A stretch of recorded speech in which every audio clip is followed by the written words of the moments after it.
incha allah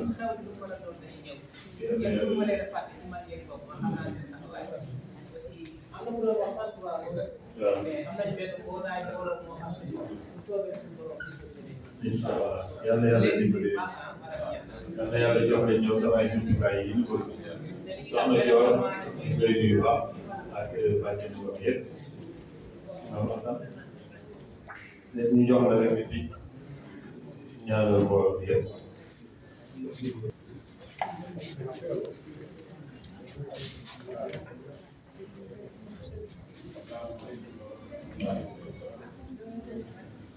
ñaan yàlla mbir mi yàlla ko yàlla defal seytaane ay aussi Nicolas Fall tawfeex tey si dawal suñu ndam dëgg yàlla ñun ñu gërëm comité d'organisation bi remplacé jaaro yi doon na organiser événement bi ba mu jigi mu xaw a mër mais yàlla dogal maanaam de dama jaay Ismaïla ñu doon doomam ñu def jàng ñëw màtte ka di ko doxal na mu ware ñoom ñu ñëw comité d'organisation bi ñu mën a sant la jaam nag yëngatu rek am lépp yàlla mu koy dox yàlla moom la ko mën a sant la mu ko gërëm te yàlla ak ñu mu àndal yëpp yàlla baax na ñaan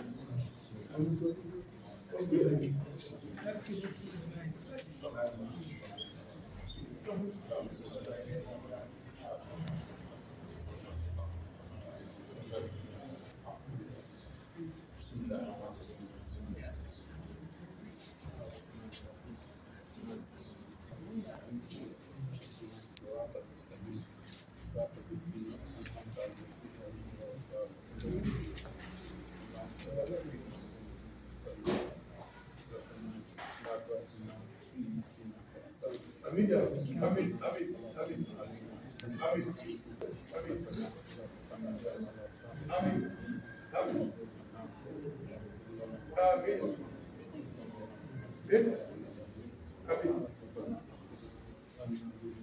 amin amin ya amin amin ya amin amin amin amin amin ya amin amin ya amin amin amin ya amin amin amin ya amin amin amin ya amin amin amin amin dan ka dañu dewen amin commandant kay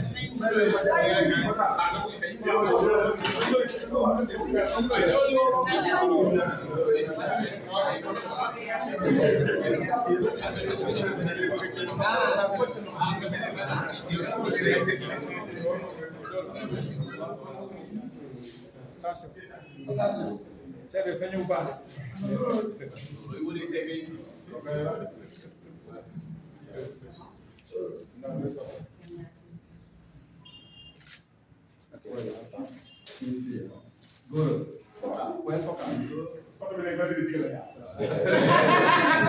responsable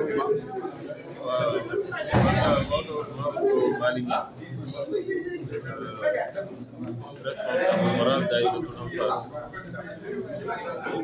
Nekk président commission de la comité d'organisation bu Gamou Thiaroye. d'accord ok jeex na yan doléance ay occupation ngeen gën a soulever waaw ginnaaw bi ñu sant yàlla julli ci Yonent bi alayhi salaam di gërëm ñëpp nag tey ñu ngi nekkoon fii ci mairie bi doon daje pour waajtaayu Gamou Thiaroye waxtaan ak kilifa yi ci représentant wu ki nga xam ni moo fi toogal son préfet toogal fi état du Sénégal ànd koog waa mairie bi ak monsieur le maire El Mamadou ànd koog commission Gamou Thiaroye ak ki nga xamante ni mooy yor wàllu organisation bi Abdou Aziz ànd koog ki nga xam ne moo fi représenté tey collectivité lébu teewal fii le grand Serigne Pape Ibrahima Diagne Alaji Safa ànd koog suñu présidente soxna Fatou Kiné nga xam ne ñoo jiite commission gàmmu gi tey ñu ngi daje woon pour waajtaayu gàmmu Thiaroye le 11 janvier incha allah ñu defoon benn CRD boo xam ne waxtaane nañ li nga xam ne moom la ñu soxla yëpp tënk ko teg ko ci loxo préfet mu jàllale ñu ko ci kilifa yi nga xam ni Thiaroye tey lépp loo xam ne bëgg-bëggu Thiaroye la rek tënk nañ ko xaatim ko teg ko ci seen loxo pour ñu jàllale ñu ko ci kilifa yi nga xam ne ñoo nekk ci kaw. li ci gën a fës li ci gën a fees nag mooy li nga xam ni jamono soxla na ko tey ñëpp soxla ko muy wàllu sécurité ndax xam nañ ni fii jamono toll xel yi dalatul ci lu bare bare te lépp lu waaye di def nag bu ci jàmm amul di nga ko teg ba jàmm amul kon li nga xam ne moom la ñu gën a soxla bokk na ci sécurité mu jëm ci wàllu dëkk bi ak ci wàllu gan ñi waaye tamit jàppale goo xamante ni ñu ngi koy sàkku ci état du Sénégal mu jëmale ko ci wàllu Thiaroye yi jaarale ko nag ci gàmm gi nga xam ne tey mooy buntu Thiaroye ndax dëkk day am bis boo xamante ni ci la dëkk ba di profité waxaale seeni soxla yëpp ndax buur yi tamit teen la te teen nag bu fekki kenn da nga koy fekki waaye nag boo demee ci teen yi tamit te amoo baag doo jëriñoo ci ndox ma tey nag ñii ñooy suñu baag nga xam ni sànn nañ ko ci teen bi soxla ndox te ku woote mbooloo nag dina bari looy soxla ndax ku woo ay gan ba nu ñëw di nga leen teral di nga leen tegi tamit ci barab bu baax a baax yooyu yëpp nag bokk na ci li nga xam ne tey moo waraloon waxtaan wi fan yi defee gàmm ga ak nañ koy defee ak la ñuy tereel gan ñi te gan nag teraanga bi jëkk ci gan mooy mu am jàmm xelam dal parce que gan bu xelam dalul ak loo ko mën a tegali tamit toujours xelam du dal kon loolu daal mooy solo si nga xam ni moom la ñu tënk daal waxtaane ko ci wàllu waajtaayu gàmm gi di ñaan yàlla nag bu may ñu fekkee ko tatal ko lépp loo xam ne nag xaatim nañ ko teg ko ci seen loxo yàlla may leen ñoom itamit kàttan ñu mën kaa matal ndax itamit Thiaroye ci Sénégal la bokk Thiaroye tamit li mu bëgg seenu warugar la pour ñu demander ko état du Sénégal di xaar nag état bi ci wàllu wàccaayu gàmm gi ndax Thiaroye amul lu dul gàmm kon nag ñu ngi koy wax état bi jaarale ko nag ci président de la république mi nga xam ni tey moom la yàlla teg ci boppu réew mi ak gouvernement bi yëpp jaarale ko ci suñu sous-préfet bi nga xam ni tey moo leen fi nekkal di leen woo daal ci Thiaroye ci soxlay Thiaroye. édition bi mooy ñaareelu édition ak moom waxtaan bi ci lan lay aajo. bii su ma juumee mooy fukkeel bi ak benn waaw bii mooy fukkeel bi ak benn ñu di ko def jiitu woon na nag ñun ndax suñu maam ñoo ko daan def maam yi ñoo ko daan def El Hadj Abdou Aziz Dabakh radiyallahu anhu daanu ko def El Hadj Amadou Wade Mbour El Hadj Amadou Cissé ak mag ñu bari daan nañ ñëw di taxaw gàmm yàlla dogal na nag ren mu ñëw ci loxo sët yi ak ci doom yi ren nag nekk suñu fukkeelu gàmm ak benn. d'accord thème bi lan la. waaw thème bi moom waxtaan la rek bu jëm ci yonent yàlla Muhammad ndax gàmmu Thiaroye da di gàmm goo xamante ni spécial gàmm la ndax gàmm la goo xam ne du gàmmu Tijaan kese du gàmmu Laye du gàmmu Murid ñëpp ko bokk jullit yëpp daal ñooy daje ñu jël kenn teg ko ci suñu kanam muy Seydina Muhammad jël nag mag ñi ñu doon suñuy référence ku mel ni Cheikh El Hadji Malick ku mel ni Mame Borom Touba ku mel ni Cheikh na Cheikh Saadou ku mel ni Mame Limamou ñooñu la ñu jël teg ko ci suñu kanam ndax ñoom ñooy suñu but yi ñu mën a jaar pour àgg ci Yonent bi sallallahu alayhi wa sallam di ko def nag ci ndigalu Serigne Abdou Aziz Al Amin moo ci joxoon ndigal tey ci yàlla teg muy Serigne Babacar Sy Mouhamed Mansour yàlla ko yàlla gën a may wér ak njabootu Maam Cheikh El Hadji Malick ak Serigne Mountakha ak xalifa diine yëpp daal. Merci beaucoup. C'est Moustapha Sarr, premier adjoint au maire en charge de l'administration des finances. Vous avez tenu un comité local de développement en prélude du grand gàmmu de Thiaroye-sur-Mer où vous avez été étalé des doléances, le comité d'organisation. Quelles sont ces doléances? Merci. À l'initiative du sous-préfet de Thiaroye, de l'arrondissement de Thiaroye, nous avons tenu aujourd'hui un CRD en prélude de l'organisation du gàmmu de Thiaroye en présence de El Hadji Malick Ndiong, initiateur, la mairie de Thiaroye-sur-Mer, le sous-préfet et les services de l'État. Nous avons tenu ce CRD pour préparer le gàmmu. Et le comité d'organisation et les populations ont fait état de doléances d'ordre organisationnel, matériel, logistique, mais aussi en termes d'eau et d'électricité. Et vraiment avec tous les services de la tête du sous-préfet, vraiment des engagements ont été pris nous saluons aussi au nom du maire la diligence de l'administration territoriale en termes de sécurité et d'organisation administrative de ce CLD qui a été vraiment d'un pragmatisme marquant. Vraiment, nous saluons aussi les initiatives prises par le Daïratul Ansar avec son responsable moral et le comité d'organisation, mais aussi tous les segments du village. Parce que durant la rencontre, il y avait toutes les autorités coutumières, religieuses de Thiaroye-sur-Mer. Et dans le comité d'organisation, tous ces segments ils sont représentés avec le cabinet du maire, vraiment une organisation efficiente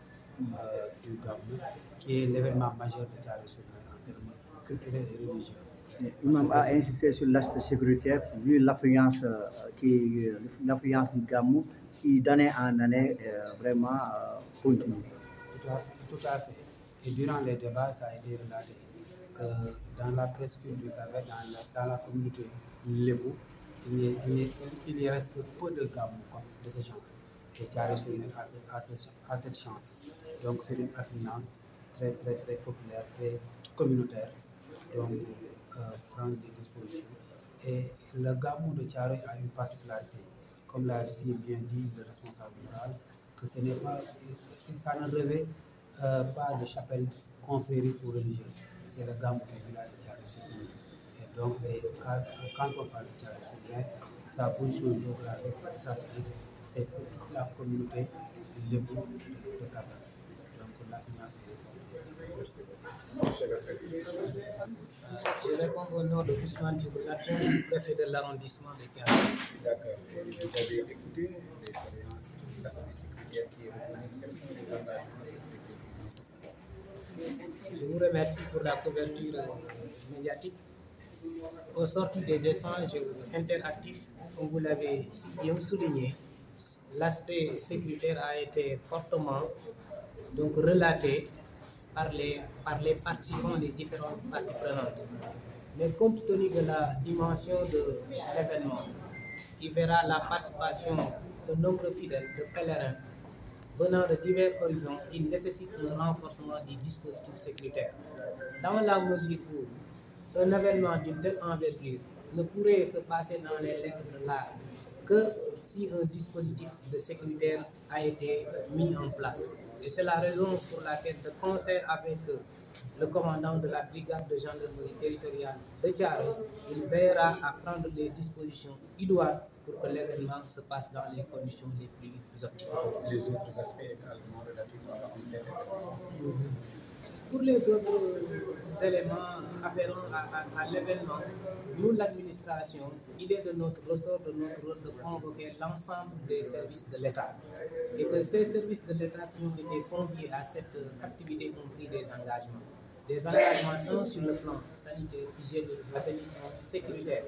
Et maintenant, il incombe, comme je l'ai dit, pour la coordination, qu'il y ait un suivi entre le comité d'organisation et la sous-préfecture pour que toutes les dispositions soient matérialisées pour la réussite de l'État. Voilà, ñu ngi leen di sant bu baax di leen gërëm di leen jaajëfal CRD bi ñu ngi ko ci kilifteefu comité d'organisation bu Gamou bu Thiaroye-sur-Mer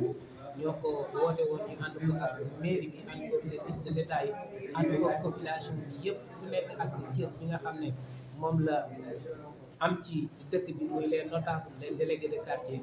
les enfants bàyyiwuñu kenn ñoom ñëpp ñoo ñëwoon teew fii ñu sumb waxtaan comme dañ ne Gamou mooy Gamou Thiaroye Gamou dëkk bi yëpp la dafay laajte benn waajtaay bi nag li ci jiitu mooy lii ñuy daje weccante xalaat li nga xam ne nag service de l'État yi ñoom seen manin la ñoom ñoo ko mën a matale su ko defee ñu waxtaan ci loolu ba loolu lépp ñu mën ko matale ba li nga xam ne mooy événement am solo muy Gamou Thiaroye lépp mën a jaar di yomb nga am ci par rapport ak sécurité bi surtout dañ ci insister. waaw wàllu kaaraange aussi moom li ñu naan kaaraange lépp ci lay tàmbalee mais lépp ci lay jeexee moo tax itam aussi commandant bi ak ñi ko président comité d'organisation bi sàkko su ko defee ñu gën koo ñoŋal gën koo yokk ba nga xam ne gan yi dinañ mën a ñëw ci jàmm delluwaat ci jàmm te benn loraange bu ci am loolu nag aussi ça nécessite des travaux à l'interne mais dinañ ko yenn stratégie dañu mën a def loolu def yeneen aspect yi tamit jafe-jafe yi ñu soulevé tamit ak ñu fas yéene ko xam. waaw